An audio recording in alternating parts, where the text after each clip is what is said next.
श्रीकृष्ण श्रीकृष्ण श्रीकृष्ण श्रीकृष्ण गुरुर्ब्रह्मा गुरुर्विष्णुः गुरुर्देवो महेश्वरः गुरुः साक्षात् परं ब्रह्म तस्मै श्री गुरवे नमः। तस्मै श्री गुरवे नमः। सच्चिदानन्दरूपाय विश्वोत्पत्त्यादिहेतवे तापत्रयविनाशाय श्रीकृष्णाय वयं नुमः। नित्योत्सवो भवत्येषां नित्यश्रीर्नित्यमङ्गलम् येषां हृदि स्थो भगवान् मङ्गलायतनं हरिः।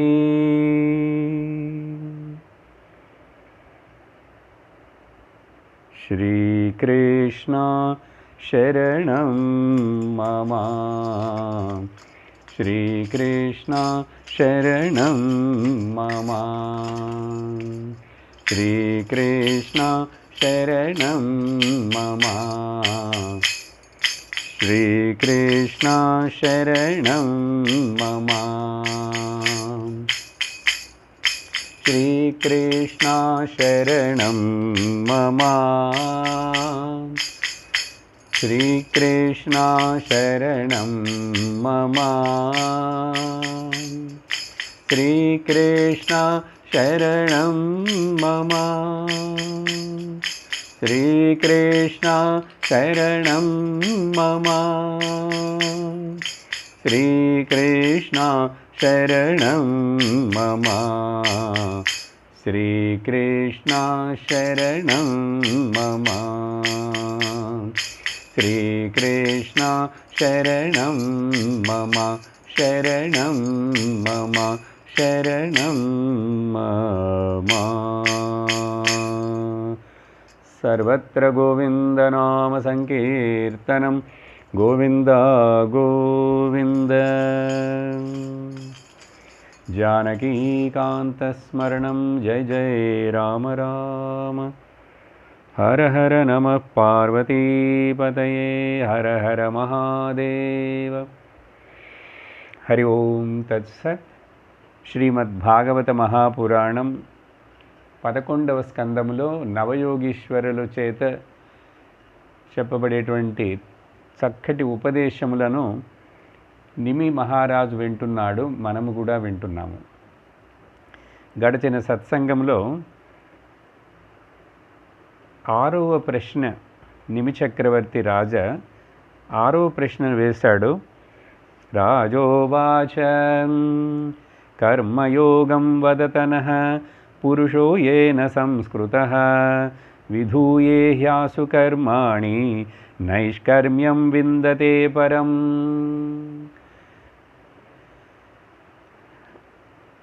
రాజు అడుగుతున్నాడు నిమి చక్రవర్తి, ఓ మహర్షి, కర్మయోగము గురించి చెప్పండి. ఏ కర్మలు చేస్తే అది కర్మయోగం అవుతుంది, ఏ కర్మలను ఎలా చేస్తే అది కర్మయోగం అవుతుంది, ఏ కర్మలు ఎలా చేస్తే ఆ కర్మయోగము నైష్కర్మ్య సిద్ధికి కారణమవుతుంది అని ప్రశ్నిస్తున్నాడు. ఇది చెయ్యాలంటే మొదట ఆ కర్మయోగం అంటే ఏమిటి, అది ఎలా చేయాలని ఎవరు చెప్తున్నారు, ఎవరు చెప్తే వినాలి అనేటువంటిది తెలియాలి కదా. అలా తెలుసుకున్నవాడు ఎవరు? సంస్కృతః అంటున్నాడు. సంస్కృతః అంటే సంస్కరించబడినటువంటి వాడు, శాస్త్రముల మీద నమ్మకం ఉన్నటువంటి వాడు, భగవంతుడి మీద నమ్మకం ఉన్నటువంటి వాడు, భక్తుడు, సాధకుడు అయినటువంటి వాడు. అతడు ఎలా నైష్కర్మ్యం విందతే అంటే మోక్షమును పొందుతాడు, కర్మరాహిత్యం ఏర్పడుతుంది, కర్మ బంధముల నుంచి ఎలా తప్పించుకుంటాడు అని చెప్పి చక్కటి ప్రశ్న వేశాడు. దానికి బదులుగా ఆవిర్హోత్ర అనే యోగీశ్వరుడు, 6వ యోగీశ్వరుడు ఇప్పుడు సమాధానం చెప్తున్నారు దానికి.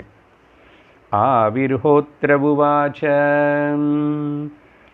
కర్మ కర్మ వికర్మేతి వేదవాదో నలౌకికః వేదస్య చేశ్వరాత్మత్వాత్ తత్ర ముహ్యంతి సూరయః.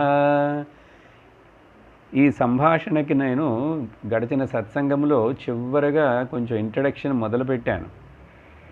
మధ్యలో మనం ఒక వారము సత్సంగము నడుపుటకు వీలు కాకుండా పోయింది. ఏమి సమాధానం చెప్తున్నారంటే, కర్మ అంటే ఏమిటి, అకర్మ అంటే ఏమిటి, వికర్మ అంటే ఏమిటి, ఇదంతా కూడా ఎవరు చెప్తారు? మన పక్కింటి వాళ్ళు చెప్తారా, మన బంధువులు చెప్తారా, ఎవరో చెప్తే సరిపోతుందా? ఒకళ్ళొకళ్ళు వాళ్ళు ఆ ఊర్లలో ఆ మనుషులు ఆయా సందర్భాల్లో ఏవేవో చెప్తుంటారు కదా. ఈ పూజ భక్తి విషయంలోనే ఆచారాలు చూస్తే ఒక ప్రాంతానికి ఇంకొక ప్రాంతానికి, ఒక జిల్లాకు మరొక జిల్లాకు భేదాలు ఉన్నాయి కదా. మరి అప్పుడు ఈ కర్మ అకర్మ అంటే ఏమిటి, వికర్మ అంటే ఏమిటి, what is the right action, what is the wrong action, and what is the why it is wrong, why it is right, ఇవన్నీ ఎవరు చెప్తారు అంటే వేదవాద. ఇదంతా వేదములు చెప్పి తెలుసుకోవాల్సిందే కానీ ఆ భగవంతుడి యొక్క స్వరూపం వేదములు. నా లౌకిక, లోకంలో ఎవరో చెప్పేది కాదు ఇది. ఎవరి ద్వారానో నోటిగుండా మహర్షులు మరలా చెప్పినా కూడా వేదమును వాళ్ళు అర్థం చేసుకొని వేదమునే హృదయంలో పెట్టుకొని దానిలో నుంచి ఉన్న విషయాలన్నీ మాట్లాడతారు. అర్థమైందా? కాబట్టి ఇది వేదవాద న లౌకిక. మరొక కారణం, ఇది అర్థం చేసుకోవటం కొంచెం కష్టమే. ఎందుకంటే ఈ వేదస్య చ ఈశ్వర ఆత్మత్వాత్, అది ఈశ్వరుడు నుండే భగవంతుడి నుండే పుట్టినవి కాబట్టి అది కొంచెం అర్థం చేసుకోవటం కష్టమే. కాబట్టి ఈ విషయంలో చాలామంది భ్రమించిపోతుంటారు, పెద్ద పెద్ద పండితులు కూడా. అందుకని ఎంతో జాగ్రత్తగా సంప్రదాయబద్ధముగా శాస్త్రీయబద్ధముగా ఆ సంప్రదాయ గురువు దగ్గర నుంచి ఆచార్యుడి దగ్గర నుంచి తెలుసుకుంటే తప్ప భ్రమించి మోహించిపోవటానికి చాలా ఆస్కారాలు ఉన్నాయి అంటున్నారు. పరోక్షవాదో వేదోయం బాలానామనుశాసనం కర్మమోక్షాయ కర్మాణి విధత్యేహ్యగదం యథా. ఇక్కడ కొన్ని శ్లోకాలు చాలా ముఖ్యమండి, అందుకని శ్లోకం చదువుతున్నాను. ఇది కర్మయోగమే కదా, పెద్ద విషయం ఏముంది అని అనుకోకూడదు. మనకు మోక్షమునకు నైష్కర్మ్య సిద్ధికి ముక్తికి మార్గము మొదటి మెట్టు కర్మయోగమే. అది అర్థం కాకపోతే కన్ఫ్యూజ్ అయిపోతాం. ఆ కర్మయోగంలోనే భక్తి కూడా చేర్చబడుతుంది. ఈరోజు మీరు వింటారు, చూడండి ఎంత చక్కగా. భక్తి యోగం అనేటువంటిది వేరు కాదు, అది కర్మయోగంలో ఒక భాగంగానే ఉంటుంది.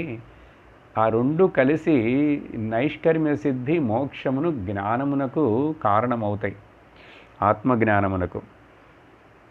ఇక్కడ ఏం చెప్తున్నారంటే, ఈ వేదములు ఏమి చెప్పాలనుకుంటున్నాయో దానిని నేరుగా చెప్పవుట, నేరుగా చెప్పకుండా పరోక్షవాద, కొంచెం దాచిపెట్టి చెప్పవలసినది ఏదో విషయం ఉంది, దానిని కొంచెం దాచిపెట్టి వేరేదో చెప్పి దానిని అర్థమయ్యేట్లుగా చెప్తుంది. కాబట్టి పరోక్షవాదం వేదములు. ఇది ఎలాగంటే బాలానాం అనుశాసనం.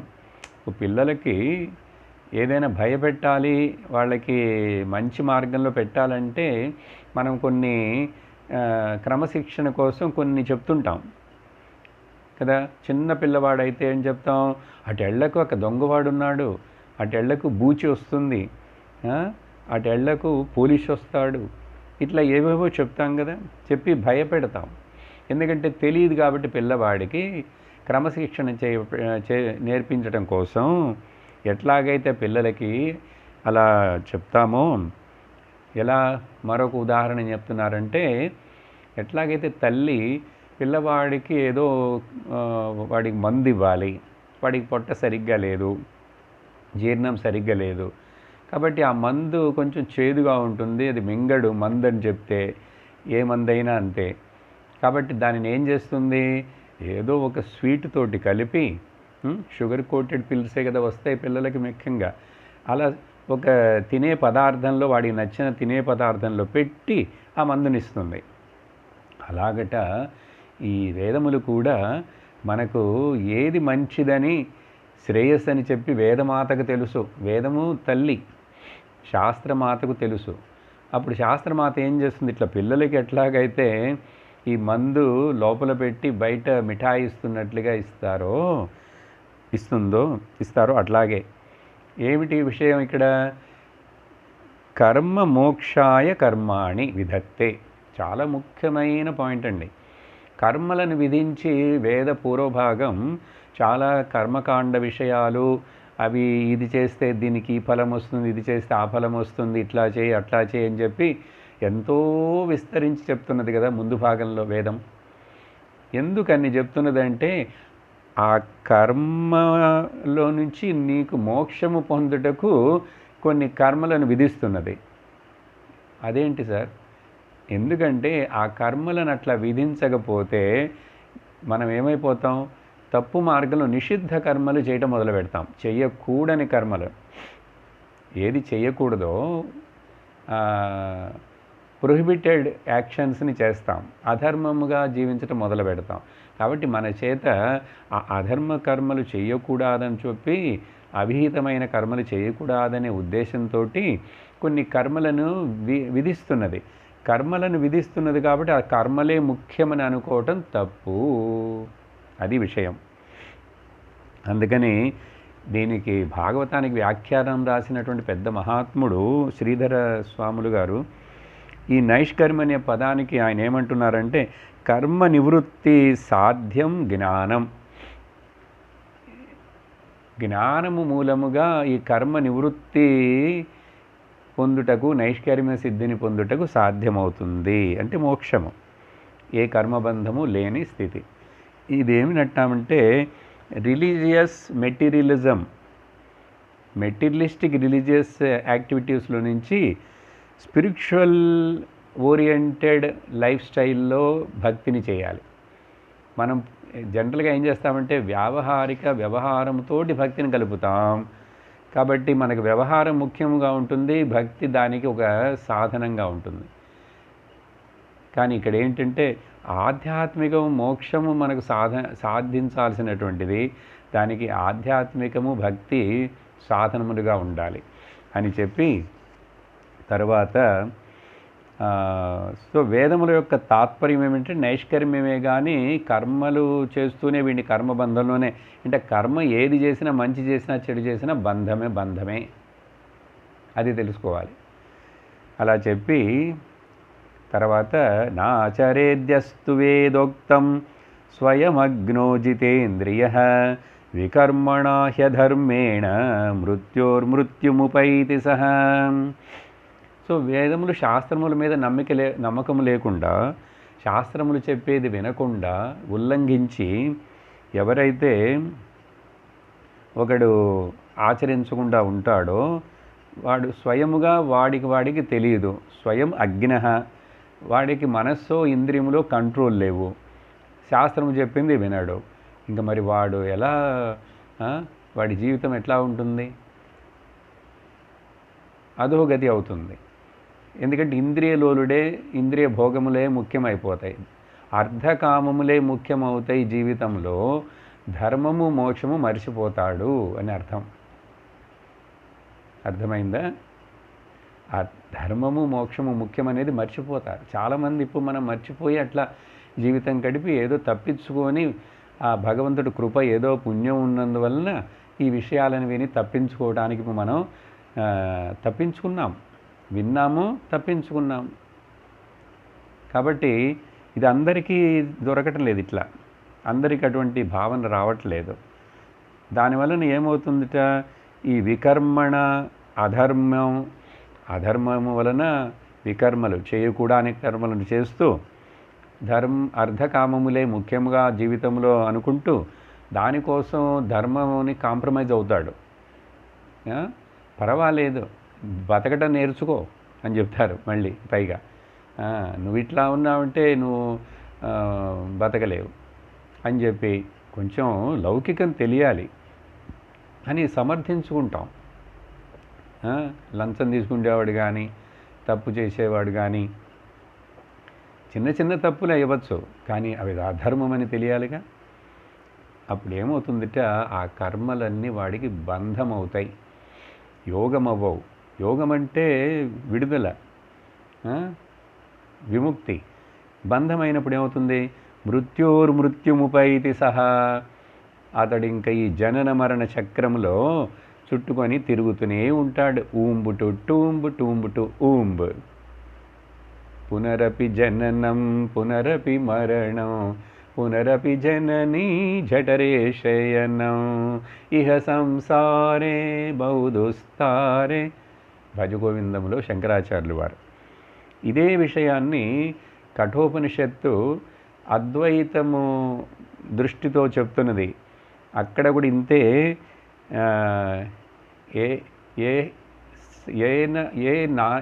ఏన నానా పశ్యంతి మృత్యోర్మృత్యుముపైతి సహ. మృత్యోర్మృత్యుం ఏంటి అక్కడ చెప్పిన విషయం ఏంటంటే, ఎవరైతే ఇక్కడ భేదాన్ని చూస్తాడో, ఇదంతా ప్రపంచం మొత్తం బ్రహ్మస్వరూపమే, ఇక్కడ రెండనేవి ఏమీ లేవు, నువ్వు బ్రహ్మమే, నేను బ్రహ్మమే, అన్నీ బ్రహ్మమే, అన్నీ సచ్చిదానంద స్వరూపమైనటువంటి ఆ చైతన్యమే అనేటువంటి ఏకదృష్టి లేనివాడు ఈ జన్మ సంసార చక్రంలో శరీరముల మీద శరీరము, మరొక శరీరం, మరొకసారి పుడుతూనే ఉంటాడు, దుఃఖాలను అనుభవిస్తుంటాడు, మళ్ళీ కర్మలు చేస్తుంటాడు. కాబట్టి కామం కర్మం జన్మం, మళ్ళీ జన్మించాడంటే మళ్ళీ కామం మళ్ళీ కర్మం, ఇది తప్పించుకోలేడుట. కానీ ఎవరైతే వేదోక్తమేవ కుర్వాణః నిస్సంగోపితమీశ్వరే నైష్కర్మ్యాం లభతే సిద్ధిం రోచనార్థా ఫలశ్రుతి. ఇక్కడ ఆపోజిట్, కాంట్రరీ పిక్చర్ చెప్తున్నారు. ఎవరైతే ఈ వేదములు చెప్పిన విషయములను అర్థం చేసుకొని గురువును ఆశ్రయించి, ఆ గురువు శాస్త్రమును మనకు బోధించాలి. కాబట్టి శాస్త్రమును ఆశ్రయించితే, ఆ శాస్త్రం మనకు తెలియదు కాబట్టి గురువును ఆశ్రయించితే అప్పుడు గురువు విషయం కూడా వస్తుంది. ఇప్పుడు వేదోక్తమైన కర్మలను చేస్తూ, ఎలా నిస్సంగముగా చేస్తూ ఈశ్వరునికి అర్పణము చేస్తూ చెప్పాము కదా ఇంతకుముందు కూడా, ఈశ్వరార్పణ బుద్ధియోడ కర్మలను చెయ్యి. ఏవైతే ఫలము వస్తుందో వాటి ఎంతటా వస్తుంది, ఎవ్రీ కర్మ ఫలమునిస్తుంది, every action is bound to give the reaction.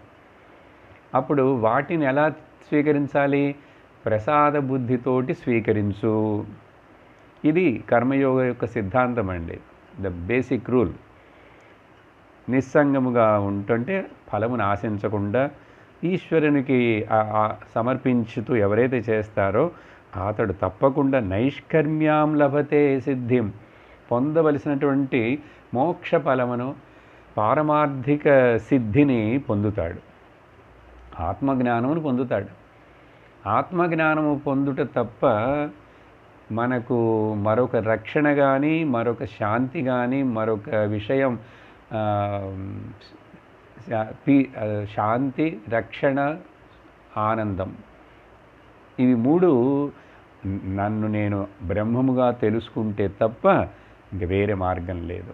ఇది శాస్త్రముల యొక్క సారాంశం.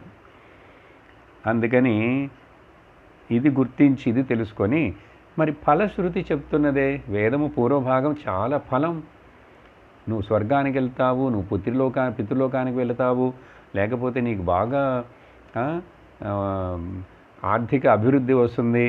అన్ని పూజలు చేసేటప్పుడు మనం అవే కదా సంకల్పాలు చేస్తాము. పుత్ర పౌత్ర ధనధాన్యాభివృద్ధి రస్తు, పశుపుత్ర పౌత్ర, ఇవన్నీ ఇళ్ళు వాకిళ్ళు పిల్లలు జల్లలు ఇవన్నీ బాగా నాకు రావాలని చెప్పి సంకల్పం చేసి భగవంతుడి దగ్గర పూజ చేపిస్తాం కదా, ఆ బ్రాహ్మణుడు చేయిస్తాడు. కాబట్టి మన సంకల్పాలని ఫలం ఆశించి, ఎందుకు ఫలం చెప్తున్నదంటే అది కూడా ఫలశ్రుతి. ఆ కర్మలకు ఆ ఫలం అని చెప్తున్నది ఎందుకంటే రోచనార్థం. నీకు అసలు ఈ మంచి కర్మలు చేయటంలో, భక్తికి సంబంధించిన ధార్మికమైన కర్మలను చేయటంలో నీకు మొదట ఇంట్రెస్ట్ రావాలి. నువ్వు ఆ గాడిలో ఉండాలి. ఆ గాడి తప్పి అధర్మమైనటువంటి, అధార్మికమైనటువంటి పశు చేష్టలు, రాక్షస చేష్టలు చేస్తుంటే నీకు మనుష్య జన్మ దొరికి కూడా నువ్వు దాన్ని నాశనం చేసుకుంటున్నావు. అందుకని వాట్ల నాశనం అవ్వకూడదని చెప్పి ఆ మనుష్యులకు అందరికీ కూడా వేదమాత, శాస్త్రము, వేదము బోధిస్తున్నది. పర్వాలేదు, మంచి కర్మలను చేయి, నీకు ఫలం వస్తుంది అని చెప్పి జస్ట్ చెప్పాను కదా పైన ఉదాహరణ. పిల్లవాడికి మందు ఇస్తున్నది ఎందుకంటే వాడు క్రమముగా అట్లీస్ట్ తప్పు మార్గంలో వెళ్లకుండా ఉంటాడు. తర్వాత కర్మఫలమును వదిలేసేసి జ్ఞానమునకు వస్తాడు అనే ఉద్దేశంతో రోచనార్థాః అంటే ఇక్కడ అట్లా వాడిని చక్కటి ఈ అభిరుచిని పెంచడం కోసం భక్తి, గుడులు, పూజలు, తీర్థయాత్రలు, తీర్థస్థలం వీటన్నిటిలో మొదట్లో అభిరుచి ఉన్నదంటే కొంచెం అట్లీస్ట్ అంత దుర్మార్గుడుగా, నాస్తికుడు అయిపోకుండా చక్కగా ఉంటాడు. క్రమముగా వాడికి కూడా వివేకం, వైరాగ్యం వస్తాయి భగవత్ అనుగ్రహం వలన, ఈ పుణ్యకర్మల వలన. అలా చెప్పి ఇలా నైష్కర్మ్యం ఇట్లా జీవించేవాడు వేదోక్తమైన అంటే పంచమహాయజ్ఞాములను చేస్తూ చక్కగా జీవితాన్ని నడిపేవాడు. ఏమవుతుంది? ఆశు హృదయ గ్రంథిం నిర్జిహీర్షు ప్రపరాత్మనః విధినోపచరేద్దేవం తంత్రోక్తేన చ కేశవం.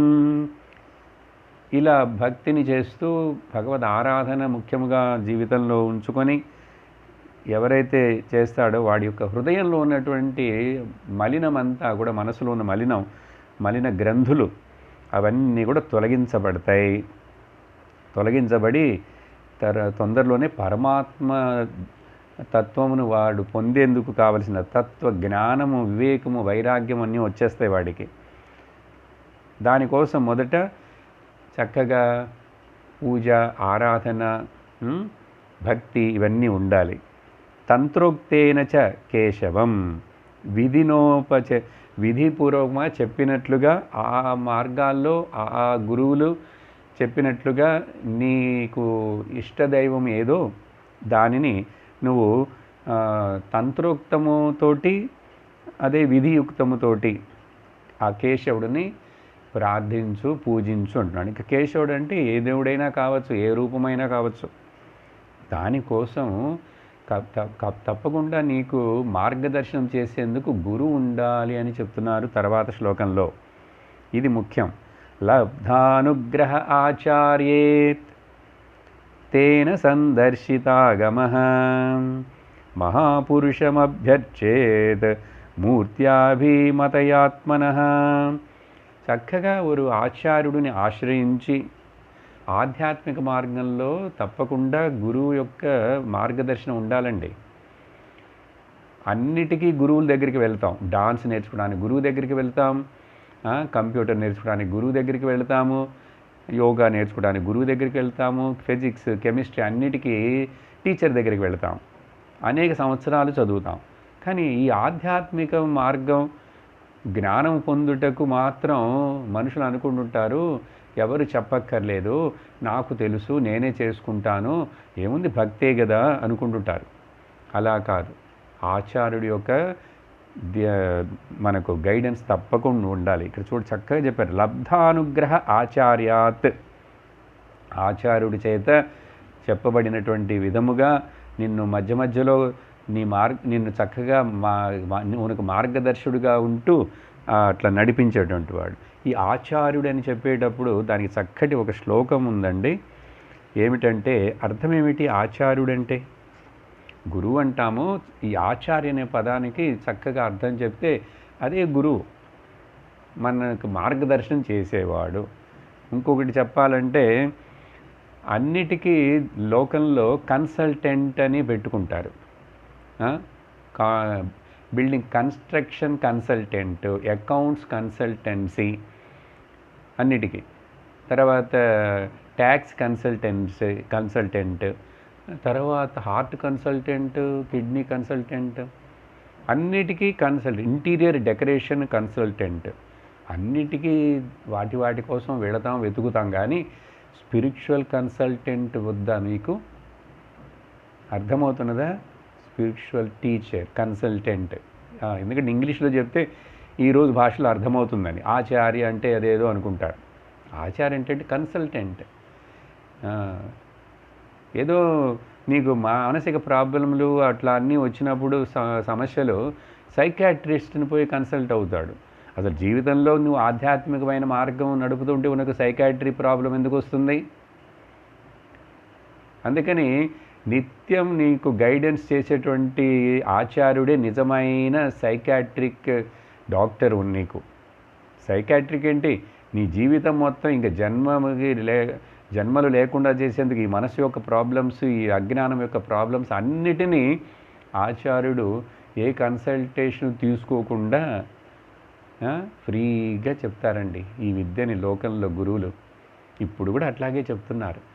ఎవరైనా డబ్బు కోసం చేస్తున్నారంటే వాళ్ళ విషయాన్ని వదిలేసేయండి. మనము ఇష్టపడి గురుదక్షిణ ఇస్తాం. వాళ్ళు ఏది ఆశించరు.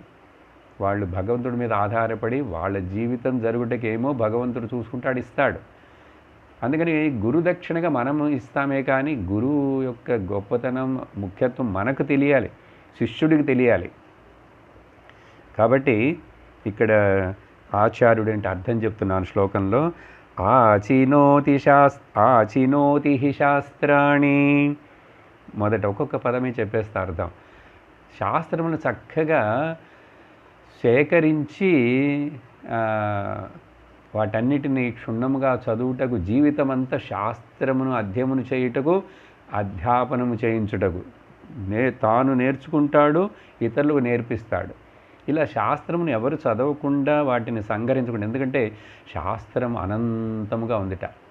మిగతా మతాల్లోలా కాదు, ఒక రోజులోనే ఒక గంటలో చదివేసేయచ్చు బైబుల్ని, వాటన్నిటిని. మన ధర్మంలో ఉన్న ఈ శాస్త్రాలు, హిందూ ధర్మంలో ఎన్ని జీవితాలు కూడా చాలవుట. అనంత శాస్త్రాన్ని బహువేదితవ్యం, అల్పస్య కాలము కొంచెం ఉంది.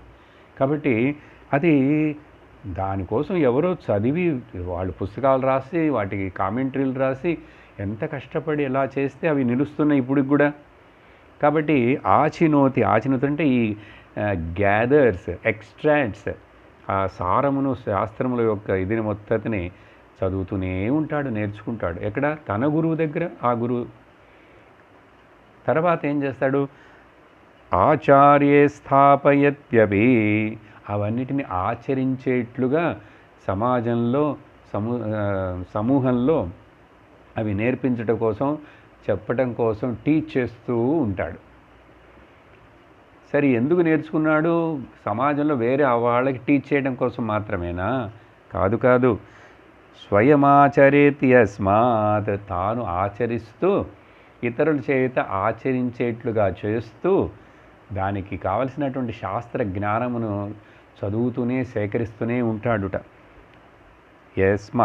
తస్మాదాచార్య ఉచ్యతే. కాబట్టి అటువంటి వ్యక్తిని ఆచార్యుడు అని పిలువబడుతుంది అని చక్కటి శ్లోకం. కాబట్టి ఆచార్య అనే ముఖ్యత్వం గురించి చెప్పాను. ఎందుకంటే ఇక్కడ ఈ ఋషి చెప్తున్నారు. ఇది మాట్లాడుతున్నది ఎవరు? ఆవిర్హోత్రుడు. ఆవిర్హోత్రుడు అంటే పేరుకి అర్థం చెప్పడం మర్చిపోయాను. ఈ ఆవిర్హోత్రుడు అంటే ఎవరంటే జ్ఞానము చేత కర్మబంధములన్నిటినీ తొలగించుకున్నవాడు అని అర్థముట. ఆవిర్హోత్రుడు. ఓకే, దహించిపోయినాయి కర్మబంధములన్నీ, దహించిపోయినాయి. దేనివలన? జ్ఞానం అనే అగ్ని వలన. సరే, తర్వాత శ్లోకంలో ఇంకా ఇక్కడి నుంచి కొంచెం నేను సారాంశాన్ని చెప్తాను. ఇప్పుడు నీకు భక్తి, ఒక దైవము, ఆరాధన, వాటన్నిటిని గురువు నీకు చెప్పారు.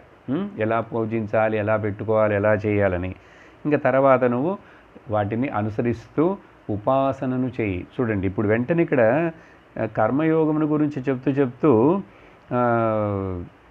మహాపురుషుడిని అభ్యర్చేత్. మహాపురుషుడు అంటే ఇక్కడ భగవంతుడిని నువ్వు పూజించు. ఓకే అని చెప్పి ఆ మహాపురుషులు గురువు చెప్పిన విధముగా నువ్వు నడుచుకొని పూజించు చెయ్యి అంటున్నారు. ఇక్కడ అర్థం అప్పుడు అలా చెప్తే ఏంటి, ఇప్పుడు కర్మయోగంలోనే ఉపాసన యోగం భక్తి వచ్చేసింది.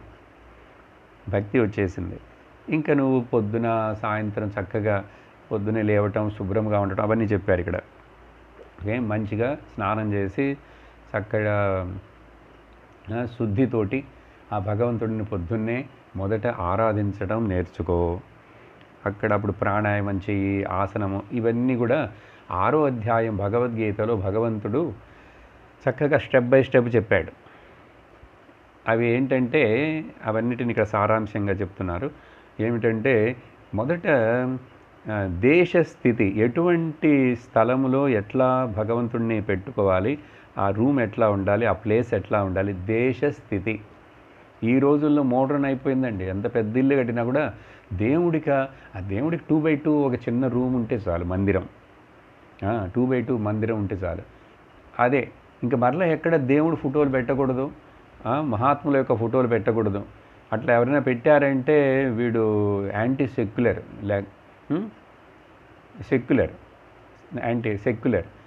అని చెప్పి వాడికి ఇది ఇచ్చి, మోడర్న్ ఏమిటంటే ఆధ్యాత్మికముని భక్తిని బయటకి తెలియజేయకూడదు, ఎటువంటి బొట్లు మార్కులు పెట్టుకోకూడదు. పిల్లలు ఎవరు పెట్టుకోవట్లేదుగా, పెద్దవాళ్ళు కూడా పెట్టుకోరు, హిందువులై ఉండి. అట్లా తర్వాత ఇల్లు మోడర్న్గా ఉండాలి. ఇంట్లోకి రాగానే హాలు అంతా కూడా ఏముండాలి, చక్కటి హ్యాంగింగ్స్ ఉండాలి, లేక వాస్తుకు సంబంధించిన ఏవో చైనీస్ బెల్స్ ఉండాలి. ఇంకో లేకపోతే పైత్యం ఏమిటంటే చక్కటి ఏదేదో సీనరీస్ అంట, పెయింటింగ్స్, ఎవరు హుస్సేన్ వేసినటువంటి పెయింటింగ్స్. ఒక ఫోటో అర్థం కాదండి, కానీ దానికి ఎంత కాస్ట్, డబ్బులు ఇచ్చి అటువంటివి పెట్టి డెకరేషన్ చూస్తారు. అంటే ఏంటి, అర్ధకామాలను ప్రకటించుకుంటారు బయటికి, భక్తిని ఆధ్యాత్మికను ప్రకటించకూడదట. అప్పుడు మనస్సు కలుషితం అవుతున్నది కదా. ఎక్కడో నీ యొక్క స్పిరిచువాలిటీ భక్తి అంటే ఆ 2x2 మెట్ల కింద ఎక్కడో ఒక దేవుడికి ఒక రూమ్ పెట్టు చాలు. పొద్దున సాయంత్రం అక్కడేదో కొంచెం లైట్ వెలిగించు. నీ భక్తి నువ్వు ఆధ్యాత్మిక మార్గం ఎవరికి తెలియకూడదు. ఇది పిల్లలకి ఇప్పుడు అట్మాస్ఫియర్ ఎట్లా మారిపోయిందో చూడండి. ఇళ్లలో ఇళ్ళు బంగళాలు పెద్ద పెద్ద ఉన్నా కూడా సీనరీలకి, డెకరేషన్లకి, ఫ్లవర్ వాజులకి, వీటికి ముఖ్యత్వం ఇస్తాం. కానీ దేవుళ్ళ ఫోటోలు లేక మహాత్ముల యొక్క ఫోటోలు అవన్నీ చూస్తూ ఉంటే, ఎప్పుడు కనపడుతూ ఉంటే ఆ జ్ఞాపకం వస్తూ ఉంటుంది, మనస్సు తప్పు మార్గంలో పోకుండా ఉంటుంది. అందుకే కదా వాటి ప్రభావం ఉంటుంది కదా. మరి అవన్నీ వదిలేసి మనం డెకరేషన్ కోసం మా యొక్క సంపదను చూపించుకోవాలి, లేక మా యొక్క ఆశలను చూపించుకోవాలి. అప్పుడు నువ్వు గొప్పవాడివి. Then only you are a modern person, otherwise you are outdated. అట్లా లెక్కిస్తారు ఈ రోజుల్లో. అక్కర్లేదు, భయపడక్కర్లేదు. చక్కగా ప్రతి రూమ్లో, హాల్లో, ఇంట్లోకి రాగానే ఏదో వినాయకుడిని వేలు బయట దిష్టి కోసం పెట్టడం కాదు. చక్కగా మన ఇష్టదైవము మరి ఆ ఫోటోలని, ఆ విగ్రహాలని పెట్టడం. ఎక్కడ చూసినా భక్తి, చక్కటి ఆ భావం, ఆధ్యాత్మిక భావం, దైవ భావం రావాలి అన్నిటిలో కూడా. అందుకని డెకరేషన్ పెట్టవే కూడదని చెప్పలేదు, కానీ వాటి మీద వ్యామోహం, మోజు ఎక్కువైపోతే తప్పు. ఇవన్నీ అర్థం చేసుకోవాలి. ఇలా పంచమహాయజ్ఞాలు చేయటం గృహస్థుడికి ముఖ్యం. దైవయజ్ఞం, పితృయజ్ఞం, భూతయజ్ఞం, మనుష్యయజ్ఞం, ఋషియజ్ఞం, ఇవన్నీ ప్రతిరోజు వాళ్ళకి యజ్ఞం అంటే పెద్ద యజ్ఞంగా చేయటం కాదండి. వాళ్ళకి నమస్కరించటం, వాళ్ళని గుర్తుపెట్టుకోవడం, లేక తర్పణాలు ఇవ్వటం, ఇవన్నీ చేస్తూ చుట్టూ ఉండి జీవరాశులను గమనిస్తూ వాటిని హింసించకుండా ఉండటం, పశుపక్షులను, వృక్షజాలమును కూడా నాశనం చేయకూడదు, వాటిని దుర్యోగం చేయకుండా ఉండటం, ఇవన్నీ పంచమహాయజ్ఞం యొక్క గుణాలు. ఇవి చేయటం వలన ఏమవుతుందంటే పంచమహాయజ్ఞేన పంచసూనాని నశ్యంతి. మనకు తెలియకుండా చేసేటువంటి గృహస్థుల చేత చేయబడి 5 రకాలైనటువంటి పాపాలు తొలగించబడతాయిట. మనం చిమ్మేటప్పుడు అనేక జీవరాశులు చచ్చిపోతాయి. నీళ్లు, కుండలు మార్చేటప్పుడు, వాటిని పెట్టే చోట జీవరాశులు చచ్చిపోతాయి. వండేటప్పుడు చాలా జీవరాశులు చచ్చిపోతాయి. కాయలు కట్ చేసేటప్పుడు, తరిగేటప్పుడు కూడా జీవరాశులు చచ్చిపోతాయి. ఇల్లు తుడిచేటప్పుడు, కడిగేటప్పుడు ఎంతో చేస్తుంటాం. ఆ పాపాలన్నీ పోవాలంటే పంచమహాయజ్ఞాలు చేస్తుంటే అది కంపెన్సేట్ అవుతుందిట. మరొకటి విషయం ఏంటంటే, ఈ పంచమహాయజ్ఞాలు చేయటం, పొద్దున్నే లేచి చక్కగా మొదట నైట్ గౌన్తో మొదల వంట రూమ్లోకి వెళ్ళిపోయి కాఫీలు తాగకూడదు, బెడ్ కాఫీలు, ఈ అలవాట్లు అయిపోయినాయి. అంత వెస్ట్రన్ కల్చర్. నిదానంగా ఆ తర్వాత ఎప్పుడో దేవుడికి దీపారాధన, లేట్గా స్నానం చేయటం, ఇట్లా ఉండకూడదు. పొద్దున మొదట మనం శుభ్రముగా స్నానం చేసి అన్నీ అయిన తర్వాత దేవుడికి దీపారాధన చేసి, తులసి చెట్టుకు నీళ్లు పోసి అక్కడ పూజను చేసి, ఆ తరువాత వంటగది మొదలు. అప్పుడు ఆ వండినటువంటిది ఏదైనా సరే భగవంతుడికి నైవేద్యం. ఇవన్నీ మనకు తెలిసినవే, కానీ ఇంకా కొంచెం అర్థం చేసుకొని చేస్తే బాగుంటుంది.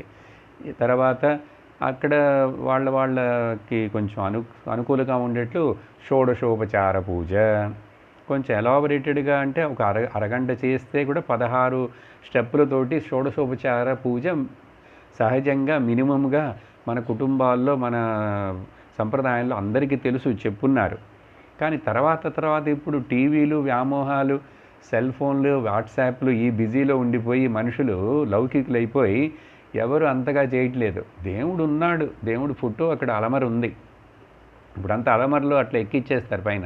కింద కూర్చొని పూజ చేయడానికి శరీరం ఒప్పుకోదు, పూజా రూము సపరేట్గా ఉండదు, ఉన్నాను అక్కడ పోయి కూర్చోము, ఏదో డెకరేషన్కి కొంతమంది పెడతారు. అలా ఉండకూడదు. దేవుడు ముందు వెళ్ళి కూర్చోవాలి. కింద కూర్చోలేకపోతే చిన్న పలకేసుకొని కూర్చో.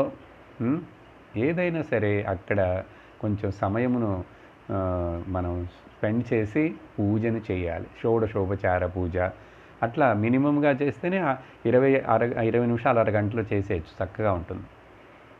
అప్పుడు అవన్నీ కూడా ఇక్కడ చెప్పబడినాయి. తర్వాత ఆ చేసేటప్పుడు అంగాన్యాసం, కరన్యాసం అని ఉంటాయి. ఇవన్నీ కొంచెం తెలిసిన వాళ్ళు, చేయాలనే ఆసక్తి ఉన్నవాళ్ళు, ఇంట్రెస్ట్ ఉన్నప్పుడు తెలుసుకొని అవి చేయాలి. అందుకని ఈ పూజ ఎంత చేయాలనేది లేదు, ఎలాబరేట్ చేస్తే ఎంతో పూజ. అందుకని గుళ్ళో 5 కాల పూజ జరిగినట్లుగా 5 కాలాల్లో భగవంతుడికి ఇంట్లో కూడా చేసుకోవచ్చు. మనకు అంత శక్తి సామర్థ్యం ఉండాలి. అట్లీస్ట్ మనసులో జ్ఞాపకం పెట్టు. పొద్దున సాయంత్రం మినిమం ఆ భగవంతుడు రూమ్, ఆ ఇల్లు భగవంతుడిది. ఆ ఇల్లు యజమానుడు, అధికారి, ఓనర్ వచ్చి ఆ భగవంతుడు, మనం టెనెంట్స్, ఆయన సేవకులం అనే భావనతో ఉంటేనే భక్తి యోగము, కర్మయోగము రెండు కలిసిపోయి చక్కగా ఉంటుంది, జీవితం ఆనందంగా ఉంటుంది. ఈ విషయం కోసమే నేను మొదట్లో ఈరోజు ఒక కొత్త శ్లోకాన్ని చదివాను.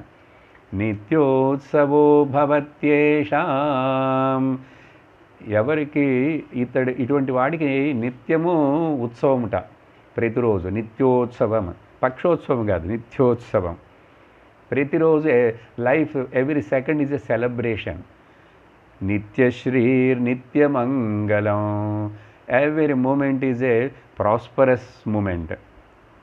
సంపదతో కూడా నిత్యశ్రీ నిత్యమంగళం, అన్నీ మంగళమే.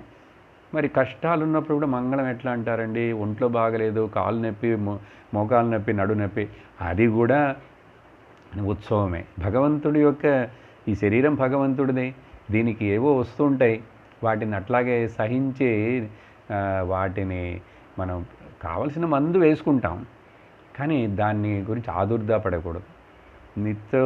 నిత్యశ్రీ నిత్యమంగళం. ఎవరికి ఇదంతా? ఏషాం హృదయస్థో భగవాన్. ఎవరు అయితే తన హృదయంలో ఉన్నటువంటి భగవానుడు, తన హృదయమును భగవంతుడి యొక్క ఆసనముగా, ఇల్లుగా, మంగళాయతనం హరికి, హరి అని ఏదో ఒక దేవుడు, భగవంతుడికి నా హృదయం మంగళాయతనం, మంగళమైనటువంటి నివసించే స్థానం, నా హృదయ స్థానమని ఎవరైతే తెలుసుకొని, అప్పుడు హృదయస్థానమే మంగళమైనదన్నప్పుడు నా ఇల్లు మంగళంగా ఉండదా?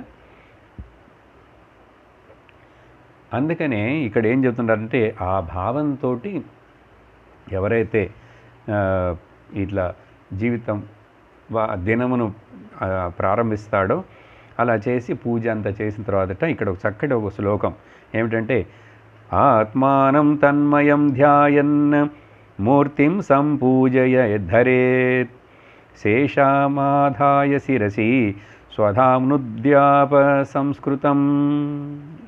చివర ఇప్పుడు పూజ అంతా అయిపోయింది, అన్నీ అయిన తర్వాతట ఆ పూజ చేసిన తర్వాత మిగిలినటువంటి ఆ తీర్థము ఆ పుష్పములను ఏదైనా తల మీద వేసుకొని, ఇది మొదట్లో కూడా చేస్తాం ప్రోక్షణమని. అప్పుడు చక్కగా ప్రోక్షణం టైంలోనే ఒక మంత్రం ఉంది. దేహో దేవాలయ ప్రోక్త జీవో దేవः సనాతనః త్యజేదజ్ఞాన నిర్మాల్యం సోహం భావేన పూజయేత్ అని ఇప్పుడు చేసి హృదయం దగ్గర పువ్వు పెట్టుకొని, అది తర్వాత ఇక్కడ ఇదేమిటంటే అర్థం, నన్ను నేనే నేను అనేటువంటిది, ఈ ఆత్మ అనేటువంటిది నా హృదయంలో ఆ భగవంతుడే ఉన్నాడు కాబట్టి నన్ను నేనే పూజించుకుంటున్నట్టు అర్థం. ఇక్కడ అది చెప్పబడింది, ఇదేమీ ఎగ్జాజరేట్ చెప్పట్లేదు. ఆత్మానం తన్మయం ధ్యాయన్, ఆత్మని తనను ఆ ఆత్మగాను ఆ పరమాత్ముడుగాను భావించి ధ్యాయన్, మూర్తిని పూజించటం. మూర్తిని బయట పెట్టామే కానీ లోపల ఉన్నది అదే, బయట పెట్టింది అదే, ఈ శరీరం అదే మందిరం అని చెప్పి ఆ చివరిగా మిగిలినటువంటి ప్రసాదాన్ని తీర్థాన్ని తీసుకుంటూ పూలను తల మీద వేసుకుంటూ ఏం చేయాలట, ఆ బయట పూజించినటువంటి నీ యొక్క ఇష్ట దైవమును మరలా నువ్వు బయట చూసావు, దాన్ని నీ హృదయంలోనే స్థాపించుకో అంటున్నాడు. చూడండి, కాబట్టి అర్థం ఏమిటి, పూజలో జనరల్గా యథాస్థానం ప్రతిష్టాపయామి అని అంటే ఆ విగ్రహాన్ని అట్లా జరుపుతారు చేత్తో, అది కాదు అర్థం. యథాస్థానం అంటే ఏంటి, నా హృదయంలో ఉన్న దానిని నేను బయట ఒక రూపముగా పెట్టి నా యొక్క చేతులతోటి నోటితోటి మంత్రములు చెప్తూ పూజ చేస్తూ కళ్ళతోటి చూస్తూ ఇలా నేను నా కర్మేంద్రియముల చేత జ్ఞానేంద్రియముల చేత దాన్ని ఆరాధన పడిన. అది ఎక్కడ, నా హృదయంలో ఉన్న దేవుడే. ఏషాం హృదిస్థో భగవాన్ మంగళాయతనం హరి. ఇది చాలా ముఖ్యమైన పాయింట్. పూజలో చాలామందికి ఇది తెలియదు, చేస్తారే కానీ. యథాస్థానం అంటే ఎక్కడ, అక్కడ పెట్టింది ఇక్కడ జరపటమా? అర్థం, హృదయంలో నుంచి ఆవాహనం చేసి ధ్యానించి బయట పెట్టాను, పసుపు ఉండలోనో పసుపు కొమ్ములోనో లేక ఒక్క పెద్దది పెడతారు కదా, దాంట్లోనూ ఆవాహనం చేశాను, కానీ నా హృదయం లేక దీపంలో ఆవాహనం చేశాం. కాబట్టి ఇట్లా చేయటమే కర్మయోగం భక్తి యోగం కలిసి ఉంటుంది. ఆ జీవితం, ఆ జీవన విధానం చాలా చక్కగా ఉంటుంది, ఆనందంగా ఉంటుంది. మనసులో ఉడుదుడుకులు రావు, రాగద్వేషాలు రావు, జీవితం జరుగుతుంటుంది. ఆ తర్వాత నువ్వు ఆఫీస్కి వెళ్తావు, ఇంట్లో పనులు చేసుకుంటావు, గృహాన్ని చూసుకుంటావు, వ్యవహారం జరుగుతుంది. కానీ మరలా సాయంకాలం రాగానే నీ వ్యవహారం మొత్తం కూడా భగవంతుడా నీవు ఆజ్ఞ ప్రకారంగా నేను చేయవలసిన పనులను కర్తవ్యమైనటువంటి నేను చేశాను, దీంట్లో నాకేమీ నేను చేశాననే కర్తృత్వ భావం వద్దు, భోక్తృత్వ భావం వద్దు, అన్నీ నీకే సమర్పిస్తున్నాను మళ్ళీ సాయంకాలం చెప్పాలి. రాత్రి పడుకునేటప్పుడు కూడా అట్లా చెప్పి చక్కగా భగవంతుడి ఒళ్ళో పడుకుంటున్నాము, అన్నీ ఆయనకి అప్పగించేశాము, నేను దుఃఖపడటానికి ఆలోచించి వరి అవటానికి ఇక్కడ ఏమీ లేవు, అందరినీ చూసుకుంటున్నటువంటి వాడు ఆ పరమేశ్వరుడే, ఆ ఒకే ఒక శక్తి, అనంత శక్తి అందరినీ కాపాడుతూ అందరినీ చూసుకుంటున్నది. ఆ భావంతో అలా ఉండాలి. అట్లా చేస్తుంటేట భగవద్గీతలో ఏం చెప్పాడంటే ఈ విషయానికి సంబంధించి, నియతం కురు కర్మత్వం కర్మజ్యాయో హ్యకర్మణః. ఇట్లా నీ నియతమైనటువంటి నిత్య కర్మలను నువ్వు చేస్తూ ఉంటే ఆ కర్మ చాలా గొప్పది అర్జున, కర్మ చేయకుండా ఉండటం కంటే అని చెప్పి ఆయన చేసేటప్పుడు భావం ఎలా ఉంది, ఇప్పుడు యజ్ఞార్థాత్ కర్మణోన్యత్ర లోకోయం కర్మ బంధనః. ఇవన్నీ 3వ అధ్యాయం భగవద్గీత కేర్ ఆఫ్ అనేక కర్మయోగ శ్లోకాలు. యజ్ఞార్థం అని ఏంటి, యజ్ఞం అంటే ఏంటంటే అందరి కోసం, సముదాయం కోసం, ఈ సృష్టి మొత్తంలో అందరి యొక్క మంచి కోసం చేసేటువంటి ఏ పనైనా కూడా యజ్ఞమేనండి. కాబట్టి మనం చిన్నది చేసినా కూడా యజ్ఞమే. అందుకనే నేను తింటున్నానన్నా కూడా దాన్ని కూడా యజ్ఞం అన్నారు. అందుకనే తినేయటానికి ముందు బ్రహ్మార్పణం బ్రహ్మవి బ్రహ్మాగ్నో బ్రహ్మణాహుతం బ్రహ్మైవతే అనే శ్లోకం చెప్పమన్నారు. లేక అన్నపూర్ణే సదాపూర్ణే శంకర ప్రాణవల్లభే చెప్పండి. ఇవన్నీ చెప్పడం ఏమవుతుంది, యజ్ఞం. తినటం ఒక యజ్ఞం, స్నానం చేయటం ఒక యజ్ఞం, ఆ తర్వాత నువ్వు ఆ, ఇంటి పనులు, ఆఫీసు పనులు, వ్యాపారం పనులు, ఏ పనులు చేసినా అన్ని యజ్ఞం. యజ్ఞం అంటే ఏంటో తెలుసా అర్థం? నా పని వలన, నా యొక్క బిహేవియర్ వలన ఇది 10 మందికి ప్రయోజనముగా ఉంటుంది. ఎక్కువ మందికి ప్రయోజనపడేట్లుగా ఉంటే దానిని యజ్ఞం అంటారు. ఆ భావంతో నీ యొక్క శరీర కర్మలను కూడా, నీ స్వకర్మలను కూడా యజ్ఞ భావంతోడు చేయంటున్నాడు భగవంతుడు. యజ్ఞార్థాత్ కర్మణోన్యత్ర. అలా చేస్తే లోకోయం కర్మ బంధన. ఈ లోకం కర్మ నిన్ను బంధించదు. నువ్వు బతికుండగానే, ఈ శరీరం ఉండంగానే జీవన్ముక్తుడివై ఆనందముగా జీవిస్తావు, సార్థకతతోటి జీవిస్తావు. సార్థకత పొందాననేటువంటి తృప్తితోటి నువ్వు ఈ జీవితాన్ని గడుపుతావని చక్కగా చెప్పబడింది. చివరిగా ఈ అధ్యాయం ముగించేటప్పుడు ఏం చెప్తున్నారంటే, కాబట్టి ఈ విధంగా మనము ఇంకా ఒక ఎక్స్ట్రా ఏం చెప్తున్నారంటే, సరే ఇంట్లో దేవుడిని పెట్టాము, మా ఇష్టదైవం, మా కులదైవం అని చెప్పి దానినే చేస్తుంటాం కాదు. చెప్పాం కదా, చుట్టూ కనపడేటువంటి అన్ని పంచమహాభూతాలు, సూర్యుడు, చంద్రుడు, నక్షత్రాలు, గాలి, అగ్ని, వీటన్నిటిని కూడా తర్వాత అతిథి ఇంటికి వస్తే అతిథిని హృదయంలో ఉన్నటువంటి శ్రీహరిని ఆరాధించటం లేక బయట పూజ చేయటం కాదు ఈ భావన. అందుకని ప్రకృతితోటి సంబంధం ఉండాలండి. ఈ రోజుల్లో ప్రకృతిని ఎవరు చూడట్లేదు. ప్రకృతిలో ఏదో సీనరీ అని చెప్పి ఫోటో తీసుకుంటాడు కానీ సెల్ఫీ. నిజంగా ప్రతిరోజు ఆ సూర్యుని చూడాలి. ఉదయిస్తున్న సూర్యుడిని ఎంతమంది చూస్తున్నాం, అస్తమిస్తున్న ఆ సూర్యుడిని ఎంతమంది చూస్తున్నాం, మధ్యాహ్నం చూడలేం. పౌర్ణమిని ఎంతమంది చూస్తున్నాం, నక్షత్రాలని ఎంతమంది చూసి ఆనందిస్తున్నాం ఈ రోజుల్లో. చిన్నప్పుడు ఏదో పాడాం ట్వింకిల్ ట్వింకిల్ అని. ఎందుకంటే అందరికీ ఇప్పుడు కంప్యూటర్, టీవీలోనే. ఇంకా ప్రకృతి అంటే టీవీలో చూసుకోవాల్సిందే, అది జీవితం కాదు. సహజముగా నేచర్ తోటి ప్రతిరోజు ఈ ప్రకృతిని చూస్తూ ధ్యానించాలి. ఇదంతా భగవంతుడి యొక్క స్వరూపం.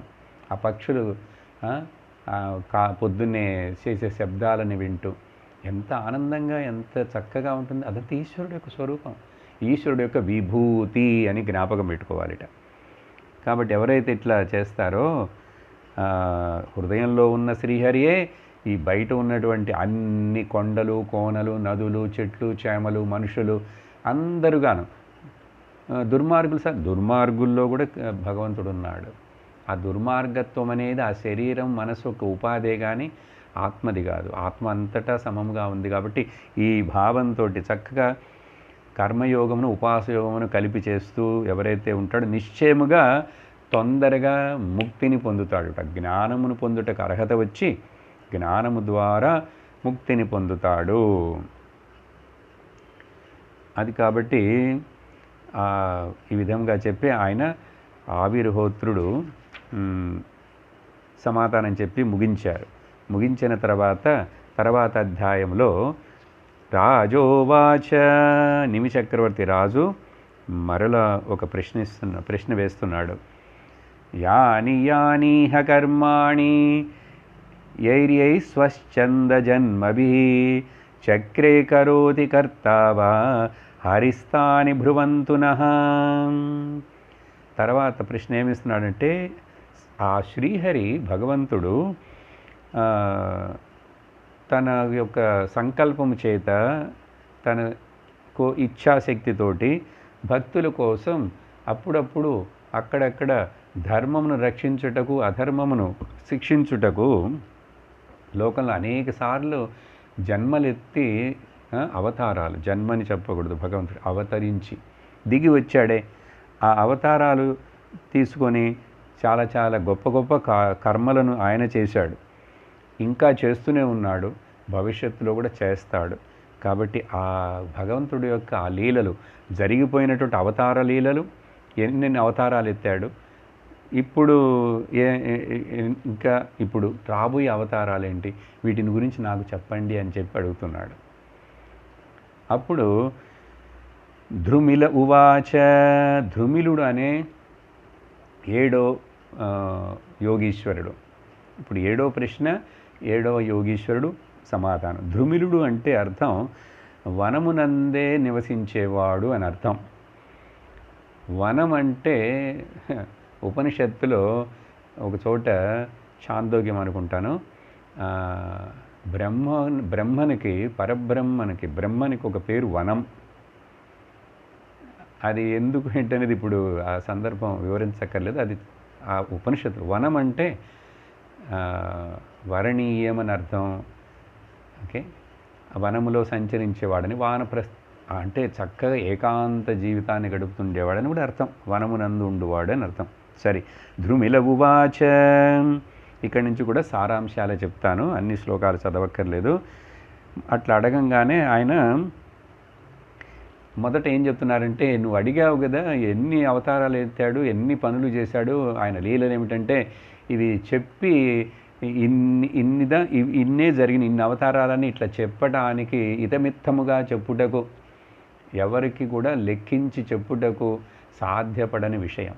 ఎట్లాగైతే ఆకాశాన్ని శ్వేతాశ్వర ఉపనిషత్తులో ఒక ఉదాహరణ దీనికి. ఈ భగవంతుడి యొక్క గొప్పదనం, విభూతిని చెప్పాలంటే ఎవరికి సాధ్యం కాదు. ఎన్ని సంవత్సరాలు ఎన్ని జన్మలు చెప్పినాను సరే అది ఎంత కష్టమంటే, ఎవరైనా ఒకవేళ ఈ ఆకాశమును చాపలాగా మడిచి తేగలిగితే, ఈ భూమి మీద ఉన్నటువంటి ఇసుక రేణువులన్నిటినీ కూడా లెక్కించగలిగితే, ఒకవేళ అది కూడా చేయొచ్చేమో, కానీ భగవంతుడి లీలలు గొప్పదనాన్ని చెప్పి ఇంత మాత్రమే అని చెప్పి లెక్కించటం ఎవ్వరికి సాధ్యము కాదు అని చెప్పి మొదల్లో చెప్తున్నాడు ధృమిలుడు. అది చెప్పిన తర్వాత ఈ భగవంతుడు మొదట ఒక చక్కటి విషయం అండి. భగవంతుడి యొక్క మొదటి అవతారం ఏమిటో తెలుసా? ఆశ్చర్యపడతాం మనం. ఇప్పుడు చెప్పింది నేను, ఈ నీ కంటికి కనపడుతున్న ఈ జగత్తు ఉంది చూసావా, పంచమహాభూతములతోటి బ్రహ్మాండముగా కనపడుతున్నది. బ్రహ్మాండముగా ఉన్నది. ఏంటంటే లెక్కించలేం. బ్రహ్మ అంటే బిగ్గర్ దాన్ ద బిగ్గెస్ట్ అని అర్థం. బ్రహ్మాండం.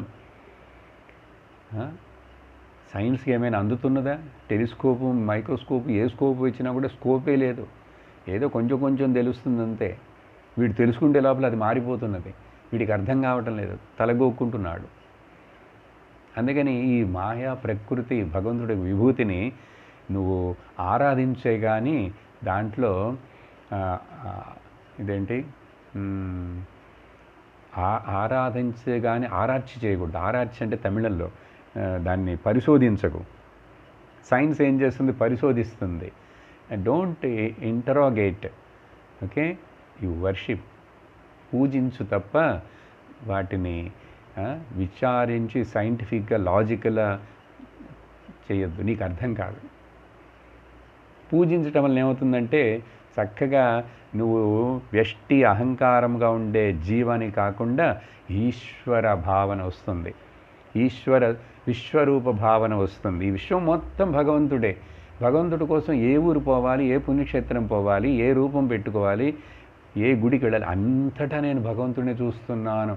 ఇది జ్ఞానులు, భక్తుల యొక్క అనుభవం. వాళ్ళకి గుడులు ఇంకా ఈ ఒక చోటని కాదు, చూస్తున్నదంతా కళ్ళల్లో కనపడేటువంటి, కన్నుల చేత చూడబడేటువంటి దృశ్య ప్రపంచం మొత్తం భగవంతుడి యొక్క విభూతి తప్ప మరొకటి కాదు అని ఎప్పుడైతే ఒకటి తెలుసుకుంటాడో అది నిజమైన భక్తి. కాబట్టి ఇక్కడ మొదటి అవతారం ఏమిటంటే ఈ జగత్తుగా భగవంతుడు కనపడటమే. ఇదే మొదటి అవతారం. జగత్తు ఉన్న తర్వాతనే కదా జగత్తులో ధర్మమా అధర్మమా, మళ్ళీ ఆయన రావాలా అక్కర్లేదా, అవతారం ఎప్పుడు తీసుకోవాలి, ఈ ప్రశ్నే. అసలు జగత్ ఏంటి?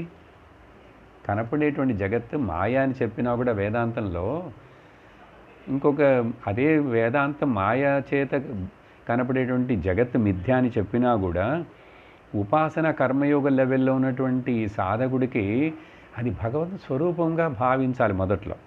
అలా భావించావంటే నువ్వు దాన్ని ట్రాన్సెండ్ చేస్తావు. ట్రాన్సెండ్ అయిన తర్వాత నీకు అద్వైత జ్ఞాన ప్రాప్తికి అర్హత వస్తుంది. కాబట్టి కర్మయోగము, ఉపాసన యోగము మొదటి 2 మెట్లు లెక్కకుండా చివరి 3వ మెట్టు అయినటువంటి అద్వైత జ్ఞాన నిష్ఠ, బ్రహ్మనిష్ఠ, ముక్తి అనేటువంటిది లభించదు. కాబట్టి ద్వైతమును ఉపయోగించుకోవాలి, అద్వైతం సిద్ధిని పొందాలి.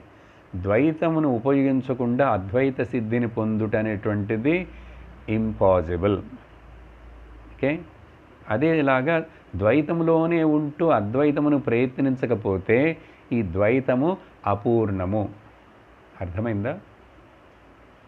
కాబట్టి ద్వైతంలో ఉన్నాం, భేదమును చూస్తున్నాం, కానీ అభేదము, ఈ భేదముకి లోపలనే అంతర్గతముగా అభేదమును చూడగలిగినటువంటి, సగుణములోని నిర్గుణమును చూడగలిగినటువంటి ఆ వివేక శక్తి బుద్ధికి పేరు జ్ఞానమండి. అది ఏర్పడినదంటే సర్వం బ్రహ్మమయం రే రే, సర్వం బ్రహ్మమయం. అర్థమైందా? ఇట్లా మొదటి అవతారము ఈ జగత్ మొత్తందా అని చెప్పి ఈ బ్రహ్మాండమే అదే ఈ పురుష సూక్తంలో కానీ విష్ణు సహస్రనామం ప్రారంభంలో కానీ చెప్పబడే విషయాలు. పురుష సూక్తంలో ఓం సహస్రశీర్షా పురుష, అర్థమేమిటి? సహస్రాక్ష సహస్రపాద సభూమిం విశ్వతో వృత్వా అత్యతిష్టద్దశాంగులం. ఓం సహస్రశీర్షం దేవం విశ్వాక్షం విశ్వశంభువం, నారాయణ సూక్తం. అన్నిట్లో అంతే. లే విష్ణు సహస్రం ఓం విశ్వం విష్ణుర్వషట్కారో, విశ్వం రూపంలోనే ఉన్నటువంటి విష్ణు, విశ్వం విశేషేణ తిష్టతి సర్వత్ర విష్ణు. కాబట్టి అది చెప్పి ప్రత్యక్షముగా కనబడేటువంటి దైవమును వదిలేసేసి ఎక్కడో కనపడతాడు, తర్వాత చూస్తాను, కైలాసానికి వెళ్తే కనపడతాడు, వైకుంఠమునికి వెళ్తే కనపడతాడు అని చెప్పి కాలమున కోసము దేశమును కోసము వెయిట్ చేస్తూ వెతుకుతుండటం అనేటువంటిది అజ్ఞానం. మొదట్లో చేస్తాం అదంతా, అట్లాగే ఆలోచిస్తాం. కానీ వైకుంఠంలో లేడు భగవానుడు, కైలాసంలో లేడు, వైకుంఠంలోనూ ఉన్నాడు, నీ హృదయంలో కూడా ఉన్నాడు, అట్లా చెప్పండి. వైకుంఠంలో లేడని చెప్తే మరలా ఏదో పెద్ద తప్పు చెప్తున్నట్లుగా అవుతుంది. అట్లా వద్దు. వైకుంఠంలో ఉన్న భగవానుడే నా హృదయంలోనూ ఉన్నాడు, నా హృదయంలో ఉన్న భగవానుడే ఈ జగత్తు మొత్తముగాను తన యొక్క రూపముగానే ఉన్నాడు. ఈ చింతన నిరంతరం చేస్తుండాలి, నిరంతరం చేస్తుండాలి. అప్పుడు మనకు మొదట శాస్త్రము వలన కలిగినటువంటి చిన్న చిన్న తప్పు అభిప్రాయంలో అల్పమైన అభిప్రాయాలన్నీ మారుతాయి. మొదట్లో అవన్నీ ఉంటాయి. దాన్ని చక్కగా ఇట్లా అర్థం చేసుకొని ప్రగతిని పొంది ముందుకు వెళ్ళాలి. ఇలా చెప్తూ ఆ తర్వాత నరనారాయణుల యొక్క అవతారము, కొన్ని అవతారాలని అట్లా గుర్తు చేస్తున్నారు. నరనారాయణులు, ఈ నరనారాయణులు అవతారం చేసి నారాయణ ఋషులుగా ఇప్పుడు కూడా హిమాలయాల్లో తపస్సు చేస్తున్నారట వాళ్ళిద్దరు.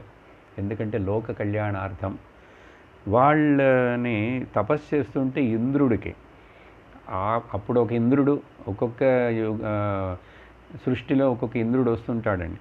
అప్పుడు ఈ ఇంద్రుడికి ఎప్పుడు కూడా భయం, ఎవరైనా బాగా తపస్సు చేస్తున్నారంటే నా పదవి కోసమో నా పదవిని ఆక్రమిస్తారని భయంతో వెంటనే ఏం చేస్తాడు, డిస్టర్బ్ చేస్తాడు.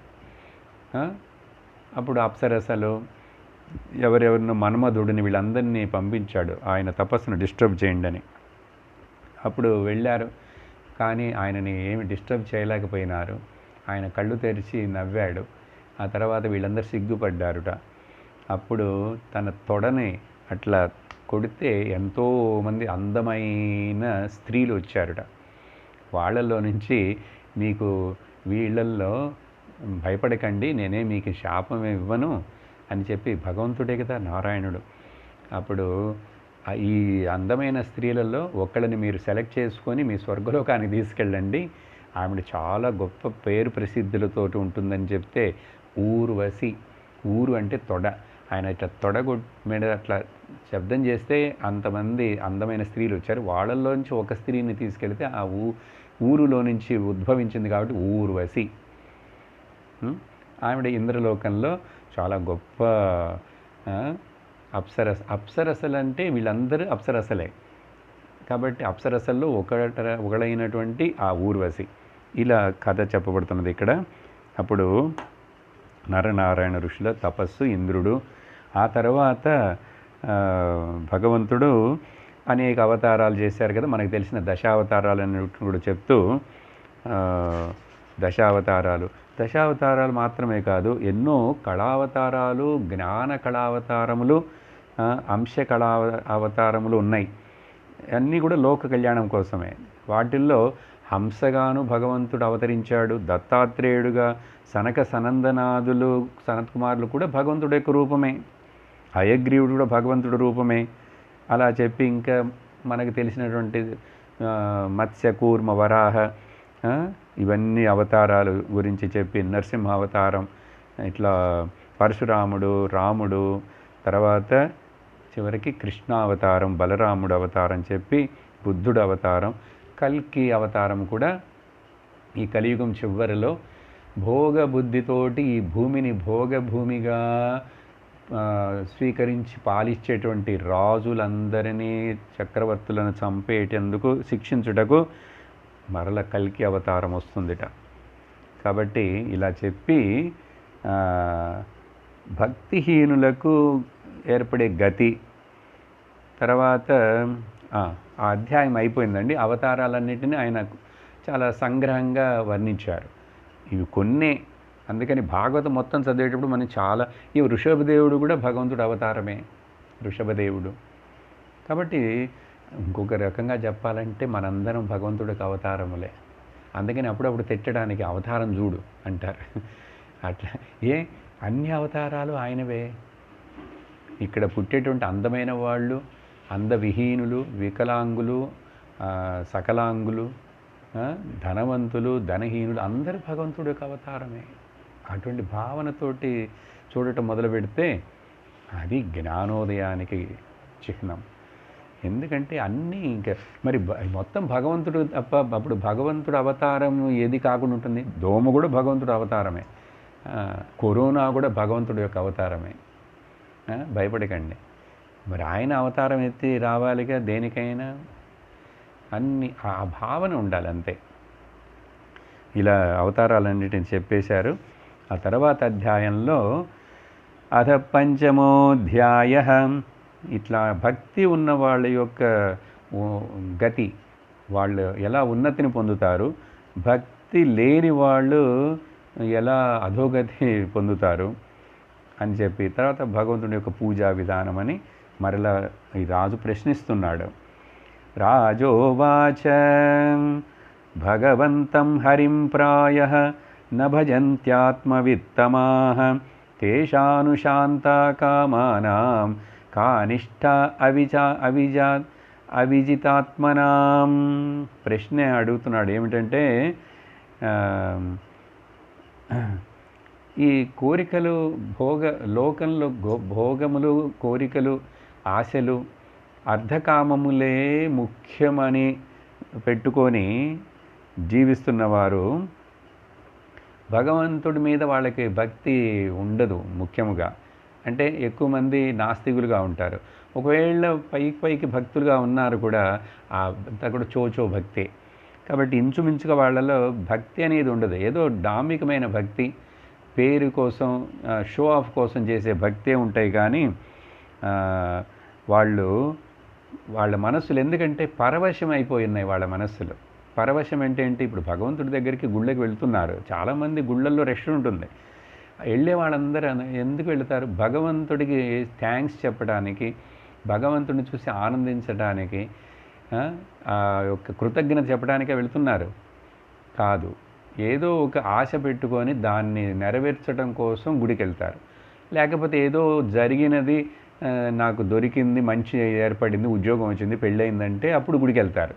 కాబట్టి నాకు ఏదైనా జరిగితే, నాకు ఏదైనా కావాలంటే భక్తి చేస్తాను, అది కాకపోతే ఇంకా భక్తి చేయను.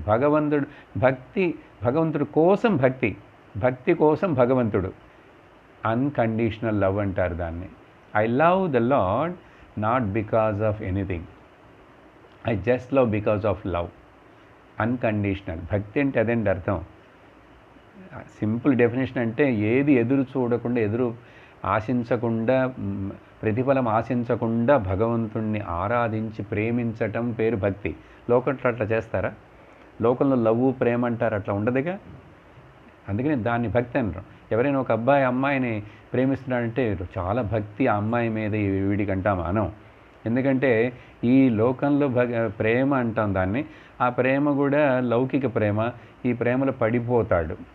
కానీ భక్తిలో పడిపోడు ఎవరు. భక్తిలో పైకి లేస్తాడు, ఉన్నతిని పొందుతాడు. I fell in love, she fell in love అంటాం. అంటే అతనందే పడ్డాడంటే దెబ్బ తగులుతుందా లేదా? దెబ్బ తగులుతుంది. ఇంకా అది మానటానికి గాయం. The worldly love is always a fall and the supreme godly love is always a rise. సరే, ఇలా ప్రశ్నించాడు చక్కగా. కాబట్టి వాళ్ళు అట్లా భక్తి లేని వాళ్ళు విషయములు, లోక విషయములు, భోగ విషయంలోనే మనసు ఆసక్తి ఉన్న వాళ్ళ గతి ఏమిటి అని అడిగితే దానికి 8వ ఆచార్యుడు చమసుడు వచ్చే వారం దానికి సమాధానం చెప్తాడు. మనం అది వచ్చే సత్సంగంలో చూద్దాం. ఓమానందం ఓమానందం ఓమానందం ఆత్మానందం ఓమానందం బ్రహ్మానందం ఓమానందం సచ్చిదానందం ఓమానందం కృష్ణానందం ఓమానందం అమృతానందం. ఓం నమః శివాయ ఓం నమః శివాయ ఓం నమః శివాయ ఓం నమః శివాయ ఓం నమః శివాయ ఓం నమః శివాయ ఓం నమః శివాయ ఓం నమః శివాయ. సర్వత్ర గోవిందనామ సంకీర్తనం గోవింద గోవింద. ఓం లోకాః సమస్తాః సుఖినో భవంతు లోకాః సమస్తాః సుఖినో భవంతు లోకాః సమస్తాః సుఖినో భవంతు. ఓం శాంతి శాంతి శాంతి. హరి ఓం శ్రీ గురుభ్యో నమః. హరి ఓం. హరి ఓం తత్సత్.